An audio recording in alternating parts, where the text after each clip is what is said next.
Kapag masyado mong pinahalagahan ang isang tao na hindi kanya pinapahalagahan, darating ang araw na ikaw ang magiging mumurahin sa sarili mong mata. Pakinggan mong mabuti ang linyang yan, kapatid. Basahin mo ulit, dahan-dahan. Kasi malamang, kung napadpad ka sa video na ito, may babae kang iniisip ngayon. May babae kang hinahabol. May babae kang pinapalitan ng oras, pera, atensyon at pagmamahal. Pero parang hindi pa rin sapat. Parang lumalayo pa siya sa bawat sulat mo.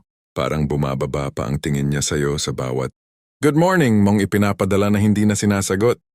At alam mo kung bakit. Kasi nawala na sa'yo ang isang bagay na hindi mo dapat. Binigay ka agad ang iyong misteryo, ang iyong halaga, ang iyong sarili.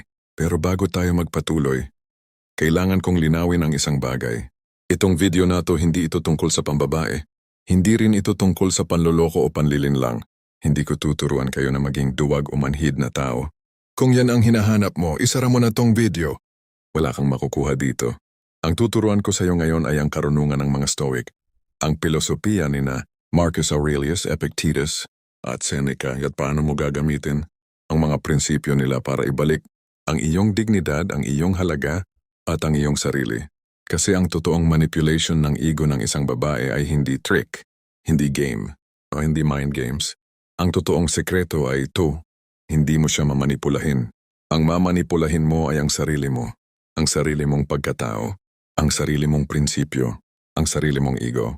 At kapag nabago mo ang sarili mo, kusang babalik ang kanyang atensyon, kusa siyang hahabol, dahil ang babae, kahit anong sabihin ng mundo, ay umaakit sa lalaking mayroong sariling direksyon.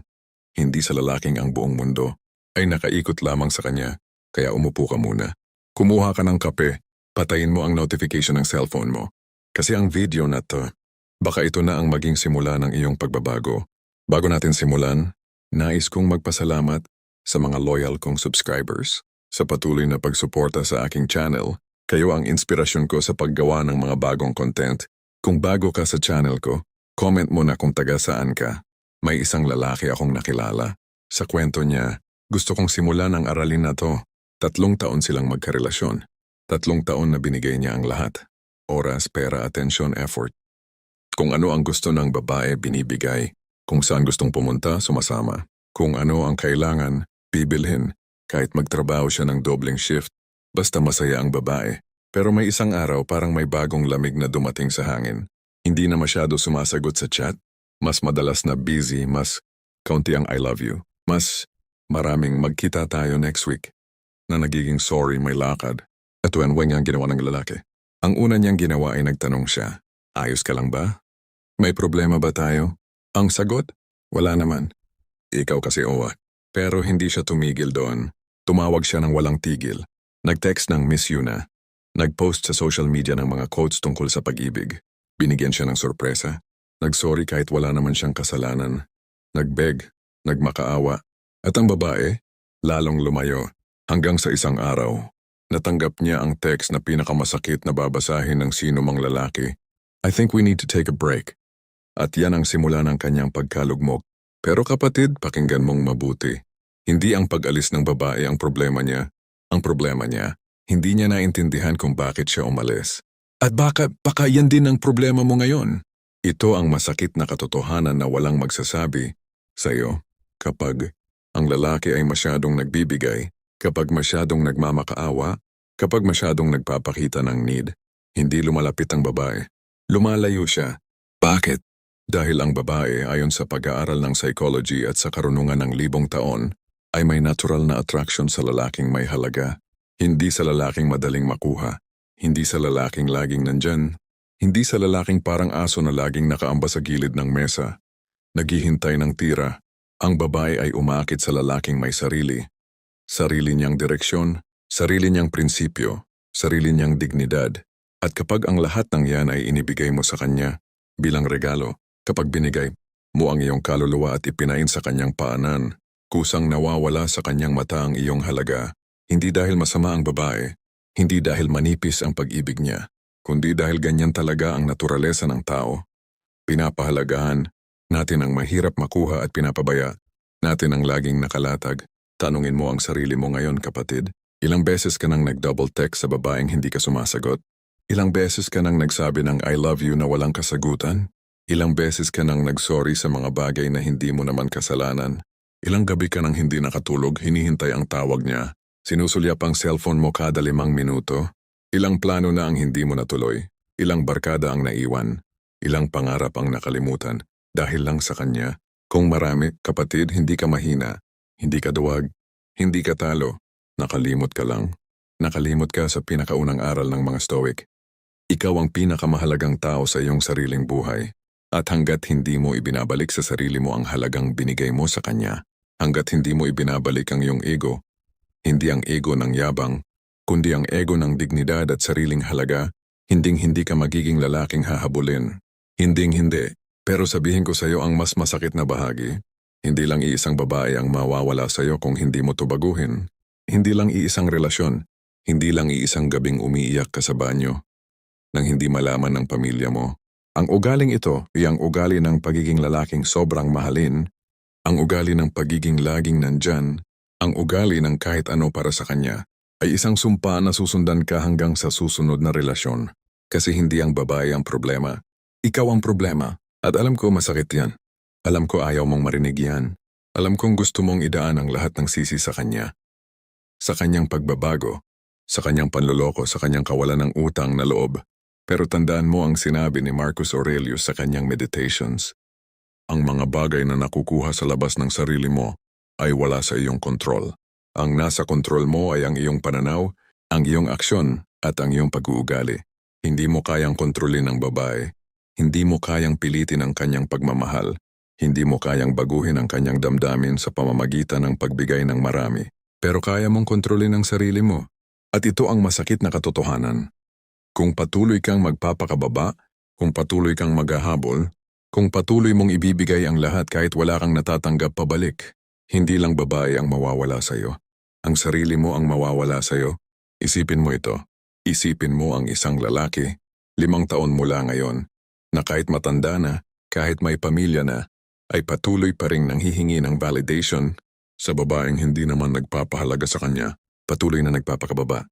Patuloy na nakikipagbuno para sa konting atensyon. Gusto mo bang maging ganon? Gusto mo bang ang anak mong lalaki? Balang araw ay makita kang ganon. Duwag.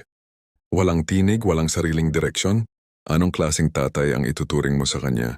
Anong klaseng halimbawa? At mas masakit, kapatid, ang babaeng hinahabol mo ngayon, alam mo ba kung ano ang nararamdaman niya? Hindi ito pagmamahal. Hindi ito sapat na halaga. Nakikita kanyang nagmamakaawa. At sa halip na gumalang naaawa siya, sa halip na magmahal nakakasuklam, sa halip na humanga nawawala ng tiwala. Kasi bakit kanya pahahalagahan? Kung ikaw mismo hindi mo pinapahalagahan ang sarili mo. Bakit siya hahanga sa iyo kung ikaw mismo walang paghanga sa sariling ginagawa? Bakit siya magtataka sa iyo kung ikaw mismo walang misteryo, walang lalim, walang puwang na hindi niya nakikita? Ito ang tinatawag ng mga Stoic na premeditasyo, malorom. Ang pag-iisip ng pinakamalalang pangyayari para maintindihan ang kasalukuyan. Pag-isipan mo ang lalaking nasa bandang hulihan ng kwento na ito. May isang lalaki akong nakilala noon. Matanda na, 55 taong gulang. Buhay niya abala sa paghabol sa isang babae na sa tingin niya ay kanyang pag-ibig ng tunay. 5 taon niyang hinabol. 5 taon siyang nagbigay ng lahat. Bahay, kotse, pera, panahon. At ang babae, sa buong 5 taon may ibang lalaki, lalaking hindi naghahabol, lalaking malamig, lalaking may sariling buhay at hindi siya pinapansin ng sobra. Alam mo kung ano ang pinakamalalim na dagok sa matandang lalaki? Hindi ang pagkatalo, hindi ang pagkakabigo, hindi ang nasayang na pera, kundi ang pagtingin niya sa salamin isang umaga at hindi niya nakilala ang sarili. Sino itong lalaking nasa salamin? Tanong niya sa sarili.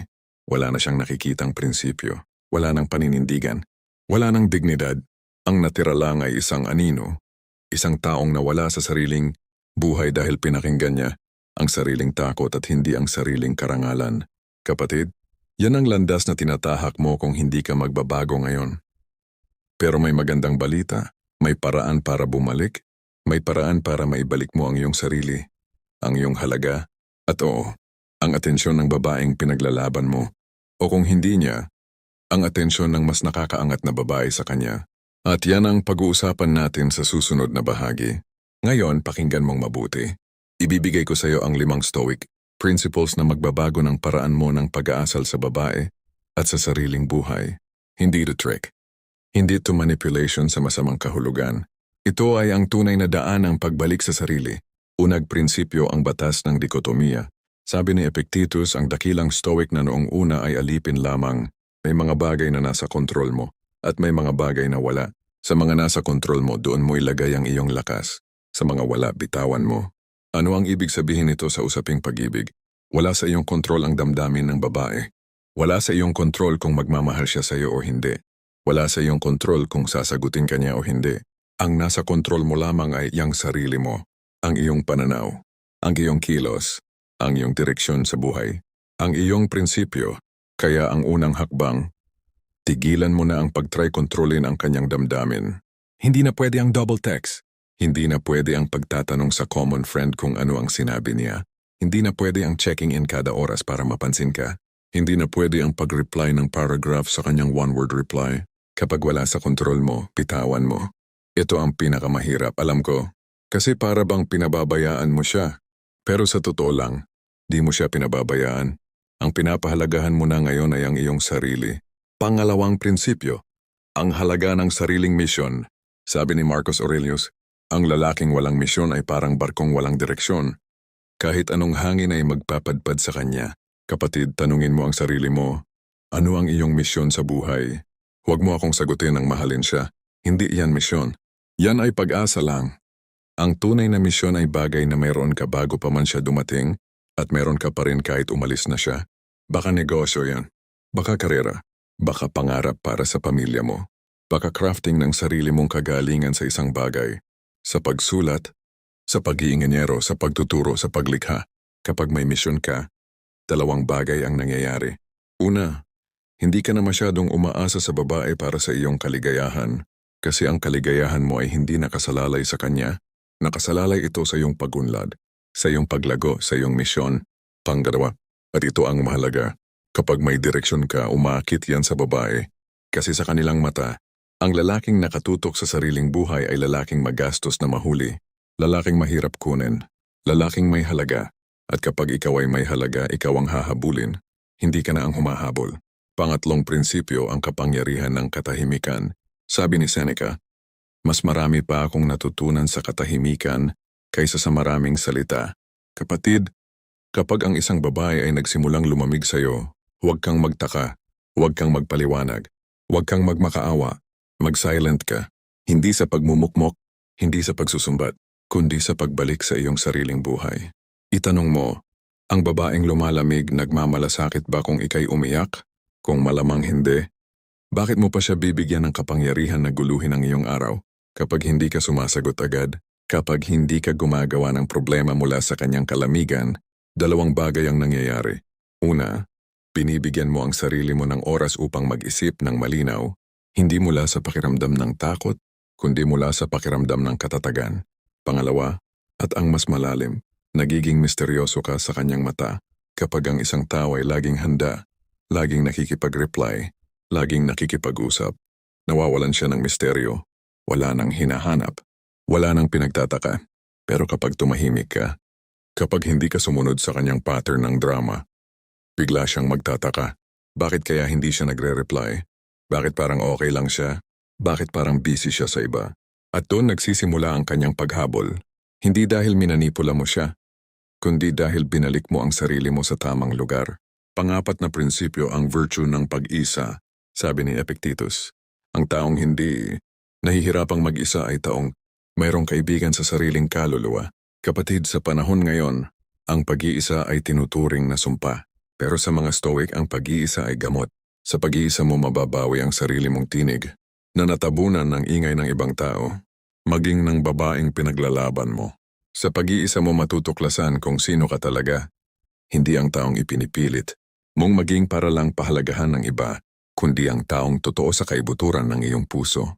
Gawin mo itong ehersisyo, magpalipas ka ng isang buong araw na mag-isa, walang social media, walang chat, walang pagtatanong tungkol sa kanya, walang pag-iisip ng ano kaya ang ginagawa niya.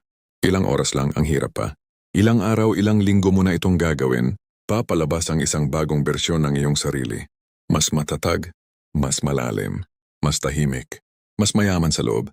At kung noon ang atensyon mo ay laging nasa kanya, ngayon, ang atensyon mo ay nasa sariling pagbuo. At ang ganitong lalaki, ito ang hinahanap ng bawat babae. Hindi ang lalaking umaasa sa kanyang pag-ibig para sumaya, kundi ang lalaking kaya niyang sumaya kahit wala siya. Pero handang sumama sa paglalakbay ng buhay kung karapat-dapat siya. Panglimang prinsipyo, ang karangalan ng pag-alis. At ito ang huli, at baka ang pinakamahirap. Sabi ni Marcus Aurelius, huwag kang manatili kung saan hindi ka pinapahalagahan. Ang kagalingan ay umaalis sa lugar ng kapabayaan. Kapatid, may panahong kailangan mong matutunang umalis. Hindi para takutin siya, hindi para gumanti, hindi para ipakita ang kahinaan mo. Umalis dahil karapat-dapat ka sa mas magandang relasyon. At ito ang magandang irony. Kadalasan, kapag natuto kang umalis ng may karangalan, yan na rin ang panahong maglalakbay pabalik ang babae. Pero pakinggan mong mabuti. Ang pag-alis ay hindi dapat ginagamit bilang trick. Kung umalis ka na may intensyong para lang bumalik siya, hindi yan stoicism. Yan ay manipulation. At lalabas yan sa iyong kilos at mararamdaman yan ng babae. Ang tunay na pag-alis ay ginagawa dahil pinahahalagahan mo ang sarili mo ng higit pa sa pag-ibig na walang balik. Kung bumalik siya, tatanggapin mo. Pero bilang kapantay, hindi bilang amo. Kung hindi siya bumalik, ayos lang. Dahil natutunan mo ang pinakamahalagang aralin, hindi kayang palitan ng sino man ang halaga ng sarili mong kapayapaan. Payagan mo akong magkwento ng isang senaryo. Hindi ako magbibigay ng pangalan dahil baka ikaw ang tinutukoy nito. May isang lalaking 2 taong nagkakasundo sa isang babae. Tuwing hating gabi, tumatawag siya para lang siguruhing natutulog ng maayos ang babae. Tuwing linggo siya ang pumupunta sa bahay nito dala-dala ang pagkain at palamuti. Tuwing may birthday ng pamilya ng babae, siya ang unang nag-aabot ng regalo. At isang araw bigla, nagbago ang babae. Mabagal ang reply. Malamig ang good morning. Madalas na may lakad ako kapag tinatawagan. Ang lalaking ito, ang ginawa niya sa unang ilang linggo ay mas lalong naghabol. Nag-text ng baby ayos ka lang? Kada ilang oras. Nagpunta pa sa bahay ng babae kahit hindi inaasahan. Nagluto ng paborito niyang ulam at dinala. Ngunit hindi man lang nagustuhan. Nanliit siya, na-diminish ang kanyang sarili. Nagsorry sa mga bagay na hindi niya kasalanan. Nagbeg ng, wag mo akong iwan please. Pero lalong lumayo ang babae. Isang gabi, sinabi nito, hindi ko na alam kung mahal pa kita. At pagkarinig sa linyang iyon, nawala ng ulirat ang lalaki. Parang nabasag ang mundo sa kanyang paanan. Pumasok siya sa kwarto niya. Hindi kumain ng 3 araw. Hindi nagtrabaho. Tumitingin lang sa kanyang cellphone, umasang magpapadala siya ng text. Walang dumating. Sa 3 araw may isang lumang libro. Siyang nakita sa hagdanan ng kanyang bahay. Meditations ni Marcus Aurelius. Lumang regalo ng isang kaibigan noong kolehiyo na hindi niya binasa. Binuksan niya sa isang pahina, basta-basta hindi niya pinili. At ang basa niya, iwasan mong gawing alipin ang iyong sarili ng mga emosyon ng iba. Ang kapayapaan mo ay hindi dapat nakasalalay sa galaw ng ibang tao. Nanatili siyang nakatingin sa linyang iyon ng mahigit 1 oras. At noong gabing iyon, ibinalik niya ang phone sa tabi. Hindi na siya nag-text. Hindi na siya tumawag. Hindi na siya nagtanong. Sa halip, nag-gym siya kinabukasan. Sa susunod na araw, bumalik siya sa trabaho at nagtrabaho ng husto. Sa sumunod pa, binuksan niya ulit ang lumang libro ng mga pangarap na matagal niya nang iniwan. Plano niya sanang magsimula ng maliit na tindahan. Ibinalik niya ang pansin sa pangarap na yon. 1 linggo ang lumipas. Walang tawag mula sa babae. 2 linggo. Wala pa rin. Pero may iba namang nangyari. May bumalik sa lalaki. Ang kanyang tinig. Ang kanyang ngiti sa umaga. Ang kanyang lakas sa katawan. Ang kanyang pagiging siya. Sa 3 linggo may text na dumating mula sa babae. Kumusta ka na? Ang lalaki, tinitigan niya ang text. Nakangiti. Pero hindi siya nag-reply agad. 2 oras muna, saka siya nag-reply.